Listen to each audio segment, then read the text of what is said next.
Hello everyone. I'm very glad to meet you all. This session is about theory and method of privatization, and I will introduce myself briefly. I'm an economist and started my career in KDI, and I've been with KDI for now 29 years. And I had 3 absences of leave.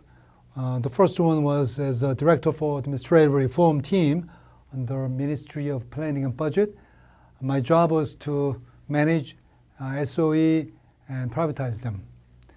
And I was executive director for Research Center for State-Owned Enterprise.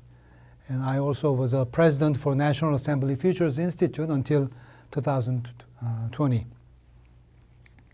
Okay, these are the contents of today's topic.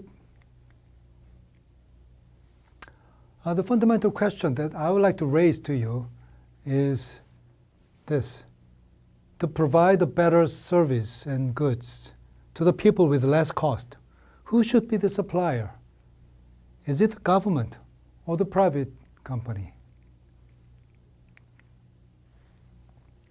Private company in general is much more efficient than the state-owned enterprise. But state-owned enterprise has many problems, and those problems comes from these 5 collusions that they have. The first collusion is between SOE and politicians. SOE gets reappointment from the politicians, and instead they provide political money to politicians. And SOE wants to have a good working relations with labor union, and therefore they provide good payments and fringe benefit to staffs of the labor union and the SOEs. And also SOE wants to have more revenue from the private sector, and they also want to have more investment projects to increase their influence and their positions. They need help from the government, and instead SOE provide job after retirement and economic boost for the government. Finally, even the citizen is a part of this collusion. The SOE provide low rate, and this low rate is an excuse of no privatization, and citizens enjoy this low rate. So politicians, labor union, government, and citizens are all part of collusion with SOE, and that's why SOE has many problems. And instead, general citizens and taxpayers and future generations are a victim of this collusion. And as a result, SOE has many problems. First, they are very inefficient. So if we privatize SOE, we have a firm level the benefit of privatization. And SOE blocks the new entry to the market, so it's not good for the competition in the market. So if we privatize SOE, we can enjoy market level benefit of privatization. And third, SOE is influenced by the politics, and so the many decisions of SOEs in that respect are not logical, are not economically efficient. And also SOE worsens corruption. So when we privatize SOE, we can overcome this problem. That's a state level benefit of privatization. Of course, privatization is not a solution for all the problems that you have, but it can open a door for better performance and more efficiency. Why privatization can reduce corruption? Corruption is a problem of many or all developing countries, but privatization can reduce the corruption. Well, state-owned enterprise has a bilateral relations with politics. Okay, they have a good influence from the politics. Instead, they provide bribe to the politics. But when we privatize SOE, we have government and business separated. Okay? If government and business are separated, we have triangle network rather than bilateral. In this triangle, after the privatization, the politics influence the government, and the government provide some special favor, and instead the private business provide bribe to the politics. And in this process, this special favor is often observable by outsiders, news media, or the competitor in the market. They can observe this special favor. So that's why the government may have to may try to avoid the corruption in order not to be spotted in the corruption behavior. And privatization also entails competition, and competition is a very effective medicine for corruption.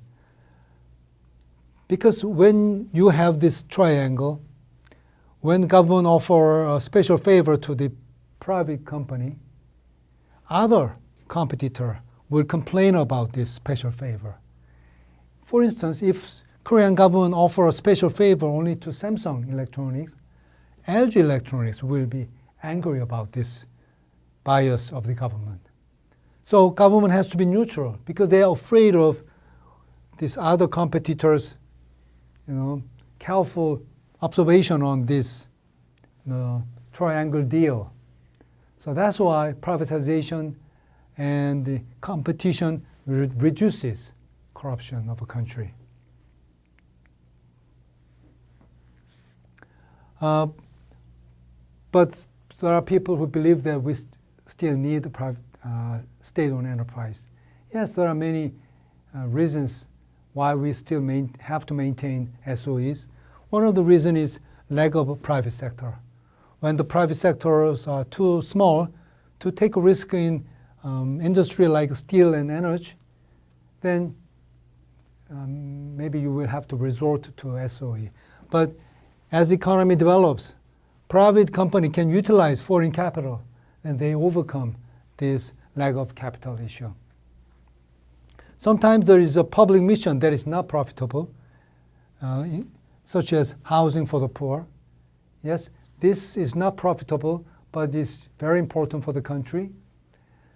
But it doesn't have to be supplied by SOE all the time. Sometimes you can invite private company and subsidize them so that they can supply housing for the poor. Third, sometimes government wants to raise revenue. However, government's revenue should come from tax money, not from SOE. Okay? So you will have to facilitate the private sector and levy a tax on them. That should be the source of government revenue. And finally, you may want to avoid private monopoly. When you have a network industry, such as telecommunication or railway, these industries has very big economies of scale. In other words, if you become bigger, then you become more efficient. So if you bring competition, then market share for each company will be very small. In that case, you cannot take advantage of economies of scale. You will be very inefficient. So in this network industry, in order to enjoy economies of scale, you will have to be big. When you are big and when you are the only supplier in the market, that's why we say natural monopolist. If you privatize natural monopolist, you will have private monopolist. But private monopolist is very, very bad. The public monopolist is better than private monopolist. So in that case, you will have to maintain state-owned enterprise when it is a monopolist. However, when economies develops, the market can grow. If a market becomes big enough, when you separate those markets, you can still maintain economies of scale. Okay? In that case, you can bring competition. So it depends on the size of the market. If your market is big enough, you can still bring competition in this network industry. Okay? So at the beginning of your economic development, these reasons, rationales for maintaining SOE is acceptable, but as the economy develops, these rationales becomes weaker, and the privatization rationale becomes much more stronger.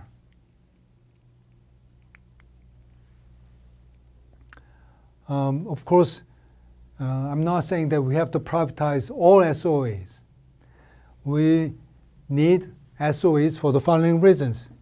Natural monopoly, when your market is not big enough, or government's legal authority, like real estate development, or inspection or identification, or national security issue, such as minting and printing your money, or oil reserve, or promotion agencies, or public use of high monopolistic profits, such as horse racing,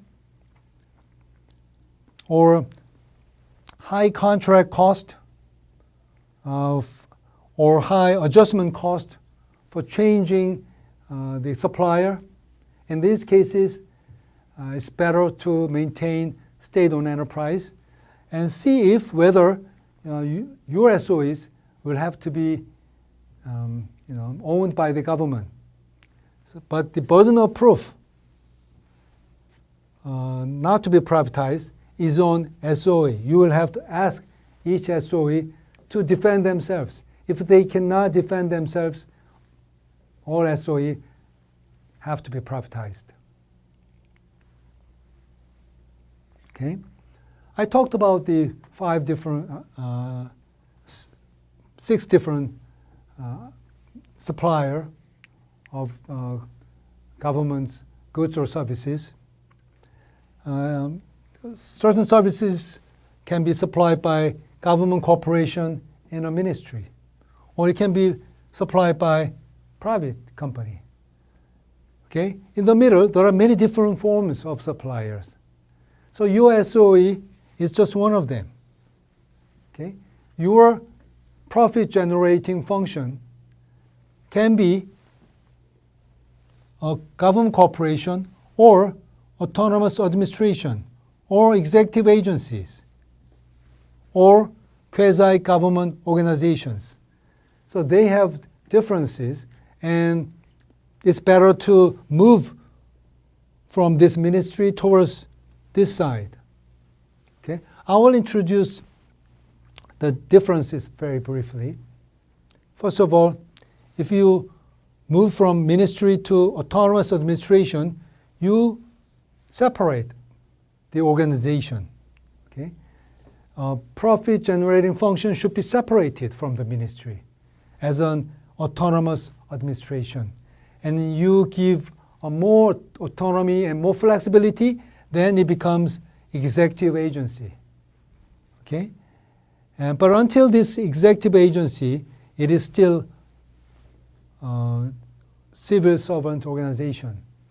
But this quasi-government organization is a private sector, but their budget comes from the government. They might have their revenue from the market, but it's very minor. Mostly they rely on government budget. And this state-owned enterprise is a corporation. So when you corporatized your QJO or executive agency or autonomous administration, it becomes SOE. Okay? So it is a corporation. That's the biggest difference between the previous forms and this SOE. Okay? They follow corporate account, and they rely on market revenue. They can issue a corporate bond. Okay? So since they have a corporate account, they have more transparency compared to previous forms of suppliers. Okay? Of course, private sector is under the risk of bankruptcy and therefore more efficient. Okay? So if your SOE is here in this stage, you can consider privatization directly. But your revenue generation function may take a form of government corporation or autonomous administration or sometimes QJO. Then you may have to transform their form to SOE first before you privatize them. Okay? The Korea went through those footsteps. For example, Korea Telecom KT, which is a private company, used to be a state-owned enterprise. But it started from a government body. It was a government corporation. And we separated it. And then we transformed to state-owned enterprise. And then we privatized. And, as you can see here, you don't have to follow each step. You can have a jump. And Korea Railway too. It used to be within the government. And we separated it. And we corporatized it. Now it is a state-owned enterprise. It is not yet to be privatized, but we can consider privatization in the future. Okay? So the steps of reform will be as follows. If you have a state-owned enterprise in a competitive market, then you can privatize it directly. But if you have a monopolistic SOE, you'll have to bring competition first. If not, it will become a private monopolist. So it's better to bring competition first before you privatize it. Okay? If you have QJO, quasi-government organization, whose budget comes from the government, then you can make it a corporation. In other words, state-owned enterprise. Then you can consider competition and privatization. If you have a government corporation in a ministry, then separation is the first thing you need to do. And then corporatize it, and then privatization. Okay? So it all depends where you are now. Okay? If you are dealing with the state-owned enterprise, you can consider privatization or competition. Which should come first? That's something I will talk later. Okay? Well, this is how we transform ministry to autonomous administration, but I'm not going to spend much time in this. Okay? So it used to be one ministry. They have a police function and telephone service function together, and it was separated to ministry and separate administration dealing with the service function. And of course, this autonomous administration finally turned into a state-owned enterprise. Okay?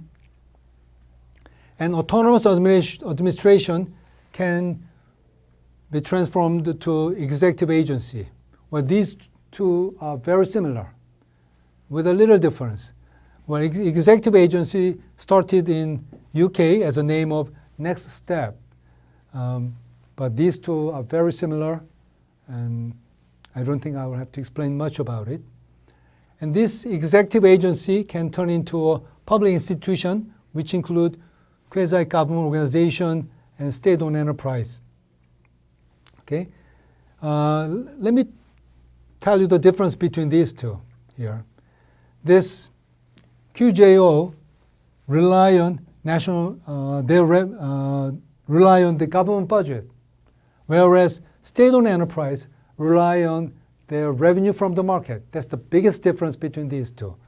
They rely on budget from the government, but the SOE rely on the revenue from the market. Okay, but by legal entity, they are not part of the government. Okay, but they are not in the private sector, of course not. But they are something in the middle, in between government and the private sector. Okay. This is the example of the shift from the government body to SOE and QJO, where Korea Railway Corporation, which is a state-owned enterprise, and also we have a Korea National Railway. They are the one who construct the railway. They are infrastructure builder. And the Railway Corporation is the operator of railway. Now we separated these two functions, infrastructure and operation. Okay?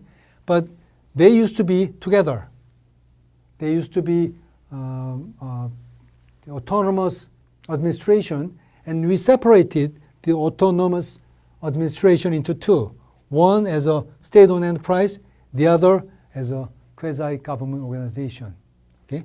This is what we are now in Korea. Okay? The next issue is whether you have to privatize first or bring competition first. Okay? If you privatize first, of course, it will bring more competition. However, there is a risk of private monopoly. So in general, it's better to invite competition first. And it is a good preparation process for privatization. However, if you bring competition first, privatization can be delayed. Okay? So after bringing competition, it's good to reduce the time waiting period before you finally privatize your SOE. Well, of course, there are ways to bring privatization and competition at the same time. That's splitting your SOE. If you split your SOE and privatize them at the same time, you can bring competition and privatization at the same time.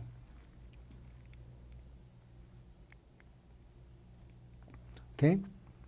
Your SOE can be divided into these four different groups based on two dimensions. One dimension is network industry versus non-network industry. The other is when you have some competition already, and the other is when you have a monopoly. Okay? And these three cases can allow privatization right away. However, in this case, where you have a monopoly in a network industry, this is a monopoly in a network industry, such as railway, electricity in Korea, the privatization process should be gradual. You will have to adopt phased privatization because you will have to introduce competition first. Okay? So bring competition and try to restructure the industry as a whole, and then you finally privatize them. So that's why network industry takes a lot of time to before they finally being privatized. Okay? Of course, you also need regulatory body when you deal with this network industry's privatization. Okay? Well, that is it for the first half of this session, and I will see you soon after the little break. Thank you very much.